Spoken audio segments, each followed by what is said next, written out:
like it's going to be Mo. Greatness coming into the Yankee game for the final time here in the Bronx. On September 26, 2013, the all-time saves leader in MLB history, Mariano Rivera, made his final appearance at Yankee Stadium as the greatest reliever says goodbye to the game. Number 42, Mariano Rivera. A 16-pitch, 3 up, 3 down. All-star game finale for Mariano Rivera. How many people in any walk of life can you say that about? 0-2, 2 outs, 9th inning, Yankees up 6-4. Rivera sets and deals. Strike 3, ball game.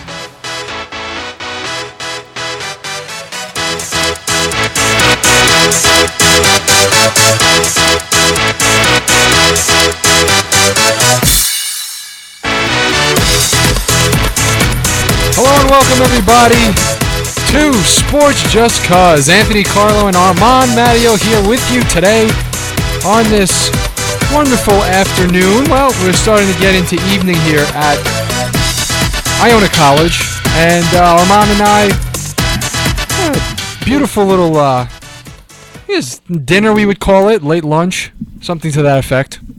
And we had that before over at the Smokehouse, so shout out to them. Shout out to them, man. Shout out to the Smokehouse, and we're here today. I mean, I think it was starting to rain. It's a nice day. It was a nice day for the most part of the day.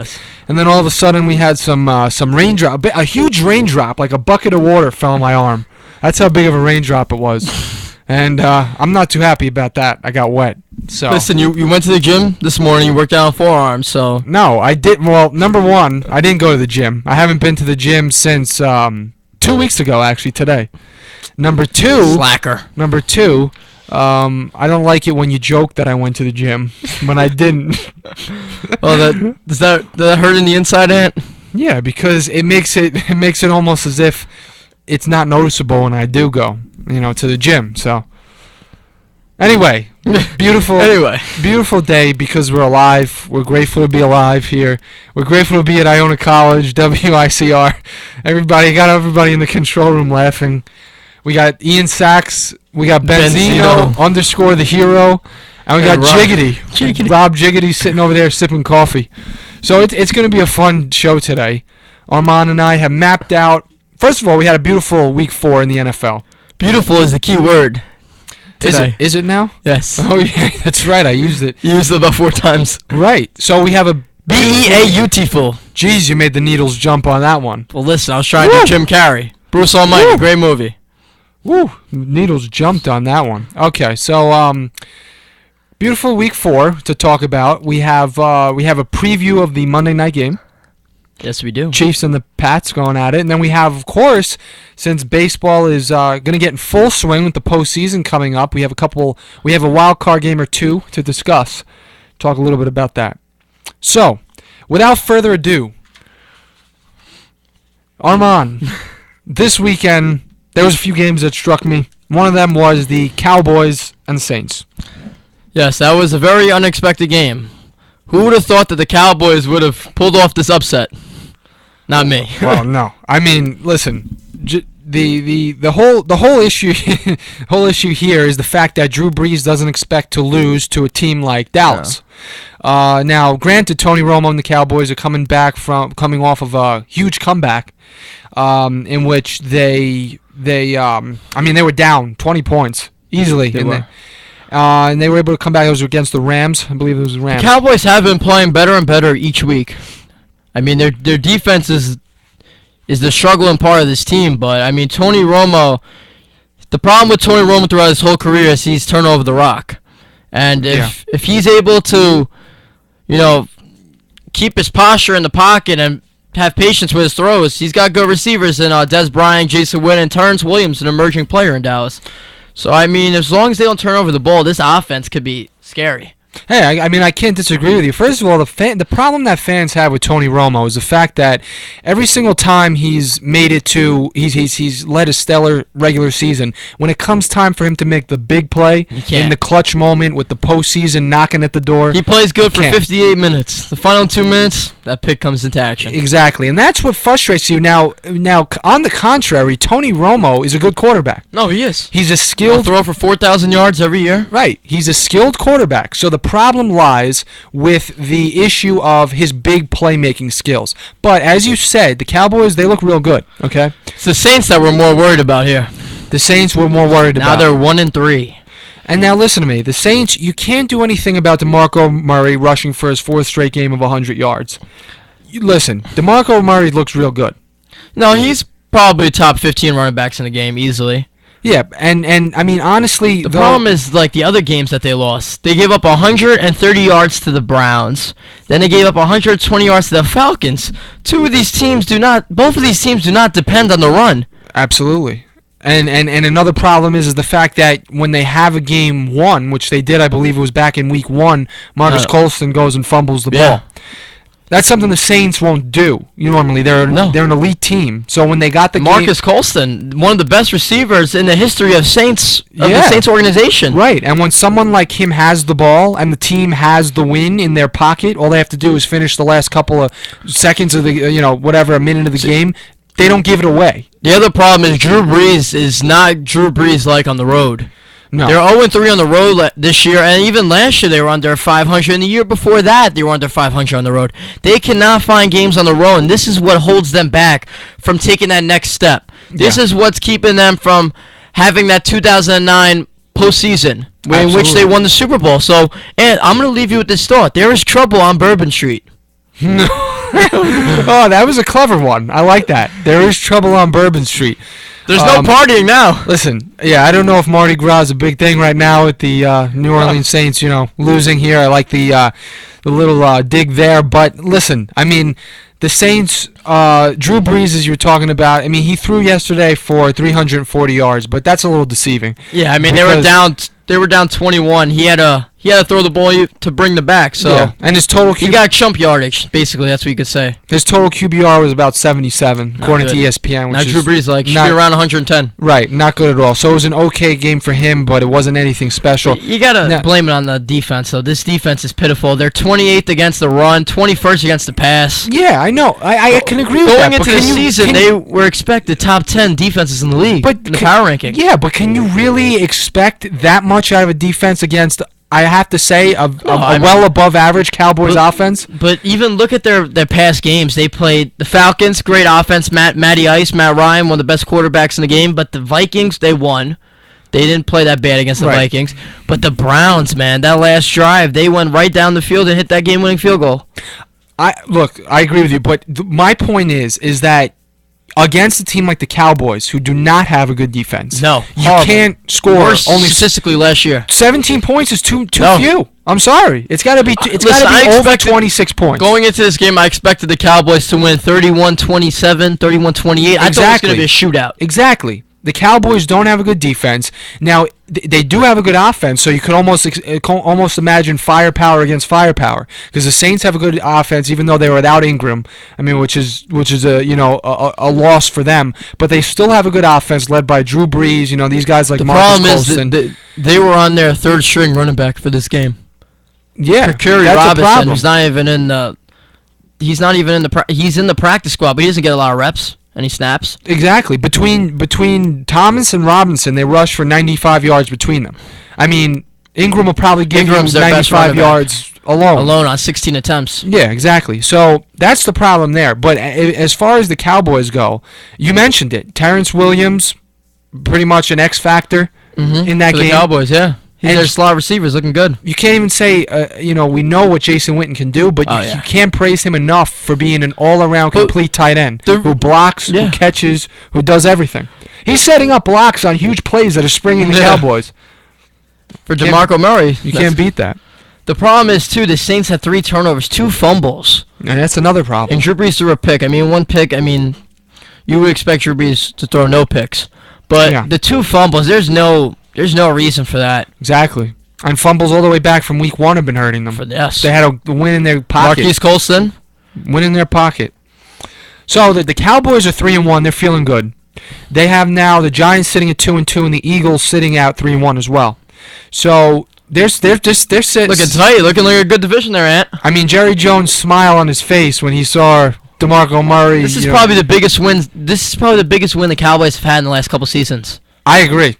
Honestly, I agree. They blew them out. The Cowboys. Every Saints. game I watched the Cowboys, they struggle for that win. Yeah. They did not struggle at all. They stormed the gate. They did, absolutely. You are completely right. So you really have nothing to complain about in Dallas right now. I mean, they're going to be riding high into next week, and I don't know what type of momentum is going. They have a lot of momentum. I don't know what's really going to stop them. They're going to obviously run into a loss, but right now, eat it up if you're a Cowboys fan. I mean, your team is looking good. We had another interesting game, 49ers and Eagles. We touched upon the 49ers not being able to pull away with the win last week against the Cardinals in that stellar defense. But this week, 49ers win against the Eagles 26-21, and it's a big win. It was a huge win. This looked like the 49er team that we've been accustomed to seeing over the past couple seasons. Yeah. They won this game through defense. Now, we did not see their defense in the first couple games. Right? They gave up 275 yards to Drew Stanton, a third-string quarterback from a couple years ago, which we talked about in the last show. Right. But the interesting point of this game, not mainly focused on the 49ers, is the Eagles. What happened to the ever-dependent offense of the Philadelphia Eagles? Nick Foles was held to 195 yards. I mean, I agree with you. First of all, the Eagles go into this game. First of all, the Eagles... The best offense in the National Football League. Yeah, their offense runs on all fours. I mean, they have basically between, Nick Foles and LaShawn McCoy, Shady McCoy. They have a very balanced offense. They can run and they can pass, so it leaves the defense. Jeremy Maclin, who, has emerged into another... had one of the best catches I've ever seen all year. Oh, yeah. Probably we're going to see all year yesterday. And, I mean... Nick Foles is driving that offense down the field, down 5 points. I believe it was 26-21 was the score. They get down the field from the 9-yard line to inside the 5. Then they got to the 2. They got to the 1.5. The 49ers decide to step it up and put that. The problem here was Chip Kelly. Chip Kelly did not make a good offensive play call. I'm sorry. LaShawn McCoy, maybe now he gave into fear. LaShawn McCoy had 10 carries for 17 yards. Not a horrible game by all means. Right. But LaShawn McCoy got a 5-yard run from getting from the 6 or 7 to the 1 or the 2-yard line, and they passed the ball on both downs. They should have ran the ball with LaShawn McCoy right after that, up the gut. On third down. You're talking about third down? Third down. Okay. And then fourth down, you do a play action with Nick Foles. Nick Foles is not a play action quarterback. He's so slow. Yeah, the fourth down looked horrible. Nick Foles is rolling out to his right. He's looking like he wants to run it in, but he can't. Because he runs like a right, and then he just throws it away because nobody was open. I agree with you. It was LaShawn McCoy should have one of those 2 attempts. It should not have been 2 pass attempts. I'm sorry. I think Chip Kelly might have been feeling that Nick Foles led that drive, and he brought them down the field. He did, because LaShawn McCoy was absent the whole game. Right. He was moving the chains the whole time. It was such a weird game, though. I mean, Philadelphia, it was a weird block game. punt, a punt return, and a pick 6. Yeah. You know what the problem for me for this game was? I don't know if you're going to disagree, but I don't think either team's played to their potential. No. I think it was a sloppy game. No, the 49er defense played to their potential. They played very well. Besides that last drive, and then they showed on a goal line stand that we will not give in. We will not let the Eagles take away this win at home. Yeah. After losing that heartbreaker against Chicago a couple weeks ago at home. Yeah, but you must say that it was a sad effort that Nick Foles was able to take the ball from the 9 to the 1.5 in there. They went 91 yards. I mean, and then Nick Foles gets the ball back again, and that was it was horrible. The play calling at 4 and out, 3 and out, or 4 and out. I don't know if they went for it on 4th down, but the follow-up to that. I would have ran that ball because Glenn Dorsey's out. Their right end, Navarro Bowman, arguably top 5 linebackers in the game, and Aldon Smith is out. Run the ball. Yeah, I mean, I don't know how many people could argue with you because you have one of the if not the best running back in the league. I mean, one of the top 3, and you don't you don't put the ball in his hands. I mean, I agree with you with that. I think that what I'm defending here is the fact that Chip Kelly felt comfortable putting the ball in Nick Foles' hands because he moved the offense down the field in no time. But look, I just felt it was too predictable. Look, it's a must-win for the 49ers. And they got it done. I mean, they got it done. Colin Kaepernick, amazing throw in that game when he threw across his body and across the field. I'm telling you, if this team wants to make noise and where they finish at the end of the season relies on – it doesn't rely on Colin Kaepernick. It relies on that defense. I'm telling you, Colin Kaepernick needs to do what he does – needs to do what he needs to do in order to win the game, but you can't rely on Colin Kaepernick to throw the ball 30 to 40 times a game. That's not how you play. They have to play like they did against the Eagles. 24 attempts by Frank Gore. Frank Gore is the heart and soul of this offense, and he needs to remain that way throughout the rest of the season. Do not lose your role and stay to it. All right, yeah, I agree with that. Frank Gore definitely is the heart of that offense. You know, I mean, I don't know if I don't know if I put Frank Gore, if I compared him to the importance of Kaepernick to that team. I think they're pretty close. I think Frank Gore is more important. I think Frank Gore is more important. Because this team, they did bring a lot of good receivers for Colin Kaepernick to work with. They have Stevie Johnson. They have Anquan Bolden. Yeah. They have Vernon Davis, arguably one of the best tight ends in the game. There's a lot of weapons. Michael Crabtree. But Gore is dealing with himself. He's the only weapon. Listen, they're ground and pound. Kaepernick can't make certain throws to these receivers, especially not in the pocket. He needs to get outside the pocket and make the throws. You got to run. Play a defensive-minded football game. Right. Take time off the clock, and you'll win. And maybe they can be Super Bowl bound. You never know. So the 49ers pull away with the win, and they, as we said, it was a crucial win for them. They've been on a bit of a slide, and the Jets bring it back here to New York, and the New York Jets not particularly in a good spot right now. It's starting to transition from New York Jets, hopeful, energetic. Yeah, we're gonna have a better season than last year. We're gonna make the playoffs. We have enough now to get that extra win when we need it to make the postseason. It's changing from that to a bit of a circus, in my opinion. So we're gonna talk about the Jets first here, right? New York Jets football. New York Jets, all right. I mean, I'm a Giants fan. Someone go to the Lions. Someone talk Lions. New York Jets football here, gangrene. Gangrene. Jets, Listen, Jets. I gotta disagree with you. I think the Jets are not as bad as a whole as most people are anticipating that they are in right now. Listen, you have to look at the matchups they played. They played Green Bay, Chicago, and Detroit. Three good teams. Three great teams. Three good teams. Great teams. Probably top 12 teams in the league. All three of those teams combined. Yeah, it's a great point. I mean, they had the game against the Packers, played great. They blew the game because it was horrible play calling. I mean, Aaron Rodgers got going. You can't stop that man when he gets hot. And they had an opportunity to win that game twice. Had an opportunity to win that game twice. Marty Morningweg calls timeout. They had the game tied. Geno Smith had just thrown a touchdown pass. And then, that questionable call. And then you had, against the Bears, the turnovers killed them. Yeah. Killed them. They played great defensively.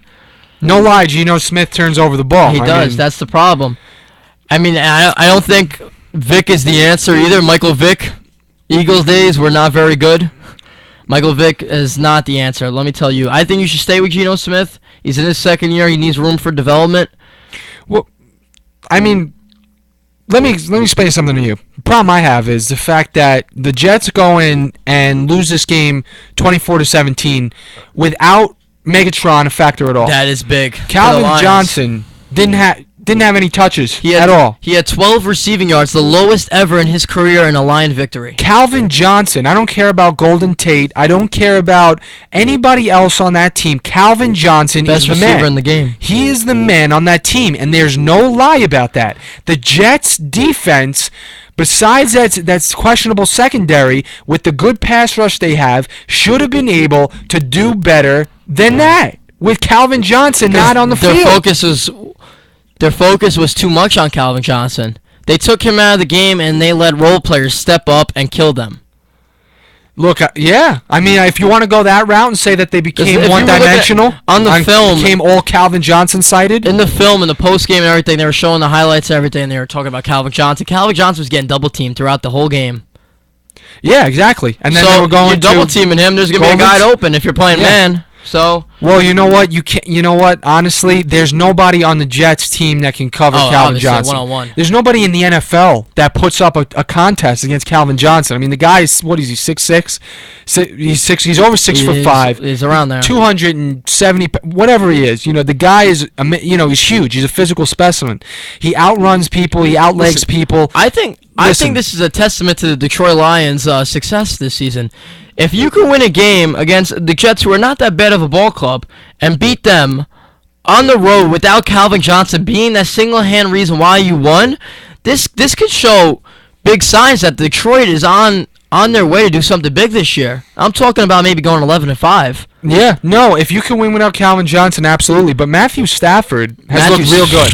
I love that guy. He's great. From day one against the Giants, Matthew Stafford. They played the Giants. Played the Giants. Matthew Stafford. Lit them up, and the Giants have a good defense. Matthew Stafford, we know he can throw the ball, but in that particular game, he was navigating the pocket very well. He was even throwing outside the pocket. He was moving around. I think he had a rushing TD. Matthew Stafford looks like he lost weight. He's in better physical condition. And he's even running around. He's taking hits. Yeah, he's taking hits. He's running around. What did he throw for yesterday? Matthew Stafford, he threw for 293 yards. 293 yards. That's respectable. That's good. The Jets, the problem with me here is the fact that Geno Smith, and you've alluded to this, the turnover problem is the problem for Geno Smith. Now, Geno Smith, he gets pressure bearing down on him for a sack, and he throws the ball into the middle of the field. He needs to throw the ball away or just go down. Right. The kid can run. So what he needs to do here is either eat it and take the sack and try and scramble and hold on to the football, or what he needs to do is find a receiver near the sideline and just throw the ball away. A couple of the problems yesterday wasn't really Geno Smith. Yes, you're absolutely right.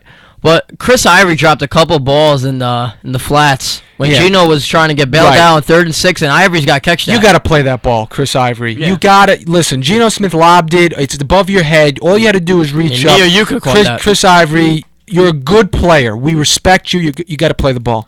You have to catch that ball. I like what the Jets did yesterday. They had where's my stat? I had it here. Hold on. Mario looking for his statistics. All I know is that I think they had 24 attempts for 88 rushing yards between Ivory and Johnson. And if you remember last week on our Monday night breakdown for the Jet-Bear game, we said that Chris Ivory needs to pound the ball. He needs to become that number one option over Chris Johnson. And the Jets actually, they went with that. He had 18 attempts. Chris Johnson was sort of taken out of the picture, although he had that big touchdown when he was in he was trapped in a big huddle and he got out and expanded it for a 30-yard run. Right. So the Jets, they need to rush 35 times a game. Get the ball. Geno Smith threw the ball 32 times. Yeah, he did. He threw the I'm telling you, let him throw 20 to 24 times. Well, here's the problem: is that they were down, so they had to come back. They were down 17-3, and that means you have to throw the ball. Right. They want to. It's not really Geno's fault. They want to. Right. Exactly. But I mean, listen. It goes further than that. It's not only on the. It's not only with his play. His playing. You can have off games. It's a beautiful thing when your organization believes in you, because Rex Ryan still believes in Geno Smith. He said he wants to stick with Geno Smith. It's a beautiful thing because your on-the-field skills and your bad games don't interpret that, all right, we're sitting you down. Yeah. But here's the issue, is the immaturity. Cursing at a fan.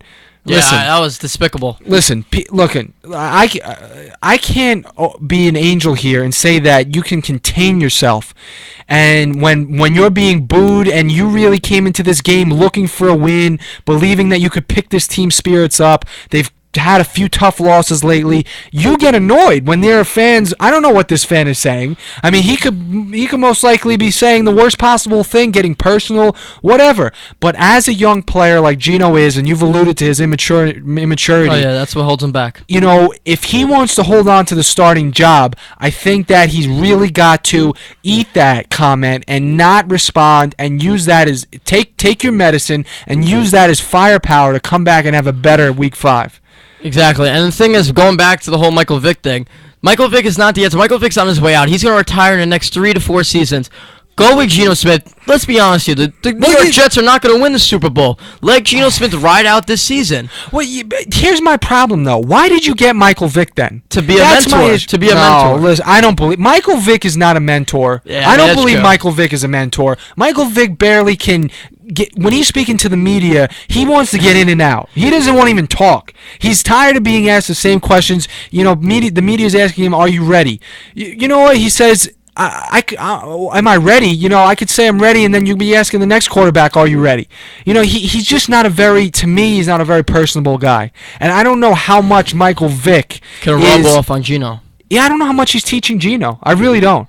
I really don't know what Michael Vick's I think you need to stay with is. Geno. Let him ride the course of the way because... Fine, stay with Geno, but you know what? Get Vick some plays. Get him some touches. Yeah, I mean, put him in the game. Do the Wildcat. Platoon it. Yeah, exactly. Get them both in the game. Platoon them. Yeah, maybe you can play one half, the other one the other half. I mean, I know you can't get in a rhythm that way. I understand that, but listen, you got to get. I think. Fine. Listen, you don't want to play Michael Vick. You want to stick with Geno. Good, but then cut Michael Vick, please. The problem is the Jets' schedule is not getting any easier. I think that they play the San Diego Chargers in San Diego this weekend. Off of a Phillip Rivers who just throw for almost 400 yards. Yeah. So I mean, nothing. I would give Geno this one last opportunity. See what Geno could do. Can he enhance the moment? Can he take the Jets to a big road victory over San Diego? And if he does, then keep him as the starting quarterback. If not, what's the week after that? Week 6, Michael Vick, starting quarterback. Yeah. I mean, listen, Geno's do or die time. Do or die time. Geno, you know, I think we've seen him proving himself in very tough games. I mean, last year he came back against Tom Brady and the Patriots. The guy has an unbelievable arm. His deep accuracy is insane. He can make throws. The problem is... Do you remember that game where Geno brought him back against Tom Brady? Listen... Even last year on Monday Night Football, when they beat... No, was it Monday night? I don't remember. It was Monday night or Thursday night. They beat the Atlanta Falcons. Geno Smith threw for like 380 yards. Yeah. He had a QB rating of like 120. He's got the potential. That's the thing we've been saying for over a year now. The problem is his mental capacity to understand what he should do and what he can't do. And he doesn't understand that. A quarterback is the fact that when you're an NFL quarterback, people don't understand that it is not just potential and skill. Being an NFL quarterback, I must say, is probably one of the most difficult professional positions in all of sports. It absolutely that you could do. Between the QB vision you have to develop, the intuition. Everything happens within under 10 seconds. I've played like high school level football, and it is amazing how when you receive that snap, you know, I'm not trying to sound like an expert here, but to concentrate on a million things like the QBs have to do, it's nearly impossible. It is nearly impossible. And people sit here and they critique it. Right, and Geno Smith is not bad. See, that's the thing. He's good. He's got feet. He's got a good arm. He's got a rocket of an arm. He can put the ball wherever he wants. The problem is putting it all together for him. Yeah. It's the mental developing a chemistry for himself, running an offense by himself. I think that you know what I think it is that he's 23 years old. He would have just be graduating college, and he's been in the NFL 2 years. I think that he's got to develop as a player. Well, I mean, that's true, but I mean, there's some great second-year quarterbacks. Look at when Andrew Luck, when he was in his second season, Russell Wilson. Russell Wilson in his second season won the Super Bowl. No, that's true. Wait, no, second or third season? It was the second season, I believe. Yeah, last year was their second season. They're in their third years already. Exactly. And he won a Super Bowl. Yeah, but he also has a more talented team around him, I believe. I'm trying to say that the mental capacity can be developed at any age. All right. It just requires on your whole... Well, our listeners' IQ level. Our listeners' mental capacity is going to dwindle down if we don't take a break here. But listen, we got some more games to talk about. So I hate to make this into carry this over, but I think we will. Don't worry, Chiefs Patriots. Well, Chiefs Patriots I think will be coming up later on. I think we'll finish up Week 5. Oh yeah, we're going to talk about a couple more games. We can talk about a couple more. We'll combine a couple more games into our Week 4. I'm sorry, not Week 5. Week 4 preview, and we'll also get into the Patriots and the Chiefs. And stay tuned later on. You did not want to miss baseball, but we will be back here on Sports Just 'Cause.